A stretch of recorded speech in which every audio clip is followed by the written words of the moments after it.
नमस्कार दोस्तों, यह कहानी है बिहार के एक छोटे से शहर बक्सर से निकले एक ऐसे व्यक्ति की जिसने भारतीय राजनीति के खेल को बदल कर रख दिया है। नाम है प्रशांत किशोर, जिन्हें अक्सर पीके के नाम से जाना जाता है। प्रशांत किशोर का जन्म बिहार में हुआ। उनके पिता श्रीकांत पांडे एक डॉक्टर थे। शुरुआती पढ़ाई बक्सर से करने के बाद उन्होंने इंजीनियरिंग की पढ़ाई के लिए हैदराबाद का रुख किया। इंजीनियरिंग के बाद वह लगभग 8 वर्षों तक पब्लिक हेल्थ के क्षेत्र में काम करते रहे। एक आरामदायक अंतर्राष्ट्रीय करियर छोड़कर प्रशांत किशोर ने अनपेक्षित रूप से भारतीय राजनीति में प्रवेश किया और यहीं से शुरू हुआ एक असाधारण सफ़र। प्रशांत किशोर का राजनीतिक करियर 2014 में शुरू हुआ, जब उन्होंने नरेंद्र मोदी के नेतृत्व में भारतीय जनता पार्टी भाजपा के लिए चुनाव रणनीति तैयार की। उनकी team citizen for accountable government CAG के चाय पर चर्चा और अन्य अभिनव अभियानों के साथ भाजपा के पूर्ण बहुमत दिलाने में महत्वपूर्ण भूमिका निभाई। 2014 लोकसभा चुनाव भाजपा के लिए शानदार जीत।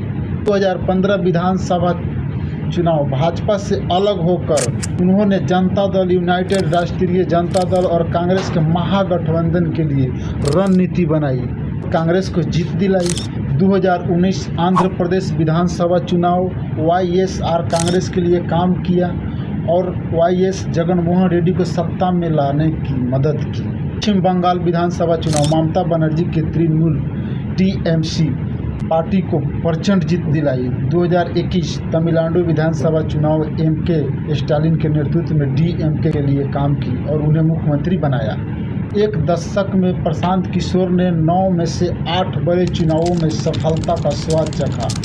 उन्हें भारतीय राजनीति का चाणक्य कहा जाने लगा, जो किसी भी दल के लिए जीत की गारंटी बन सकते थे। चुनावी रणनीतिकार के रूप में इतनी सफलता के बाद प्रशांत किशोर ने प्रत्यक्ष राजनीति में उतरने का फैसला किया, लेकिन यह सफ़र उतना आसान नहीं रहा। जदयू के उपाध्यक्ष 2018 में वह जनता दल यूनाइटेड JDU में शामिल हुए और उपाध्यक्ष बने। हालांकि जनवरी 2020 में नागरिकता संशोधन C और राष्ट्रीय नागरिक रजिस्टर NRC जैसे मुद्दों पर भारतीय नेतृत्व के मतभेद के कारण उन्हें पार्टी से निकासित कर दिया गया। प्रत्यक्ष राजनीतिक में उनका यह शुरुआती कदम असफल रहा। कांग्रेस के साथ बातचीत 2022 में उन्हें कांग्रेस पार्टी में शामिल होने की व्यापक चर्चा की, लेकिन उनकी कठोर शर्तों और खासकर सांगठनिक बदलाव और रणनीतिक फैसलों में बड़ी भूमिका का मांग पर सहमति नहीं बन पाई और यह बातचीत असफल हो गई। इन असफलताओं के बाद प्रशांत किशोर ने खुद को बिहार की राजनीति के लिए समर्पित कर दिया। उन्होंने 2022 में जन स्वराज नामक एक अभियान की शुरुआत की। इसका उद्देश्य किसी राजनीतिक दल का गठन करना नहीं, बल्कि जमीनी स्तर पर बदलाव लाने के लिए पद यात्रा विचार विमर्श करना था। वह इसे एक राजनीतिक दल जन स्वराज पार्टी का रूप दिया गया।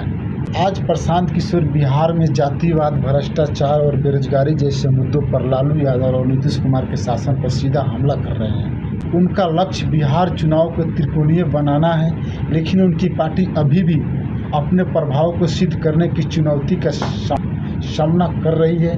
कुछ उपचुनावों में उनकी पार्टी को अपेक्षित सफलता नहीं मिली, जिसे उन्होंने पार्टी के लिए नए होने और यात्रा के अपूर्ण होने का कारण बताया। प्रशांत किशोर चुनावी रणनीतिकार से नेता बनने के इस जोखिम भरे रास्ते पर हैं। यह देखना बाकी है कि रणनीतिकार की उनकी पुरानी सफलता और प्रत्यक्ष राजनीति बिहार के चाणक्य के रूप में स्थापित कर पाती है या नहीं। उनका सफर बताता है कि चुनावी रणनीतिकार बनना। प्रशांत किशोर बिहार के कुल 243 सीटों पर चुनाव लड़ने वाले हैं। क्या ये 243 सीट प्राप्त करके मुख्यमंत्री बन पाएंगे, या ऐसे ही राजनीतिक रणनीति का जुमला दिखाकर सिमट कर आ जाएंगे 2-3 सीटों पर? अपना राय जरूर बताइए दोस्तों कमेंट बॉक्स में। धन्यवाद।